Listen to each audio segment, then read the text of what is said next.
अस्सलामुअलैकुम। मैं मियाँ हुज़ूर का साहबज़ादा और खलीफा हकीम शारिक अहमद तारिक तारिकी जहांगीरी आज एक बार फिर आपकी खिदमत में हाजिर हूँ। आज का जो ख़ास अमल है वो 27, 28 और 29 शाबान का है। वो अहबाब जो किसी भी परेशानी, बीमारी, दुख, दर्द, तकलीफ़ में मुब्तला है या चाहते हैं कि कोई हाजत पूरी हो, तो इंशाअल्लाह ताला ये एक अमल बड़ी से बड़ी हाजत को मुकम्मल करना, बड़ी से बड़ी हाजत को पूरी करने के लिए काफ़ी है। बड़ी से बड़ी दुख, दर्द, तकलीफ़, बीमारी, परेशानियों से निकालने के लिए काफ़ी है।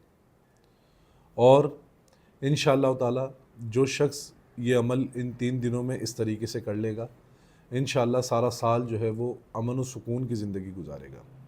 और ये अमल जो है वो हमारे बुज़ुर्गों के से भी साबित है और अल्हम्दुलिल्लाह ये अमल जो है वो हमें मियाँ हुज़ूर की तरफ से भी अता हुआ है कि वो अहबाब जो 27, 28 और 29 शाबान को 12,000 मरतबा सूरह कौसर पढ़ ले, 4,000 मरतबा 27 शाबान को, 4,000 मरतबा 28 शाबान को और 4,000 मरतबा 29 शाबान को, तो इंशाअल्लाह ताला वो जो भी मुराद उसके दिल में होगी, जो भी उसके दिल में ख्वाहिश होगी, वो इंशाअल्लाह ज़रूर पूरी होगी।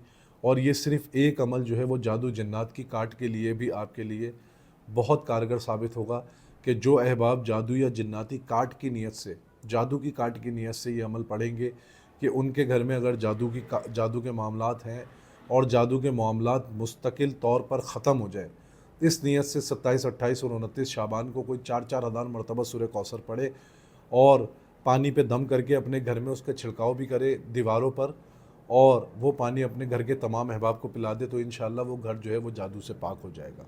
अपनी दुआओं में मुझे याद रखें। जज़ाकल्लाहु खैरा। अस्सलामु अलैकुम व रहमतुल्लाह।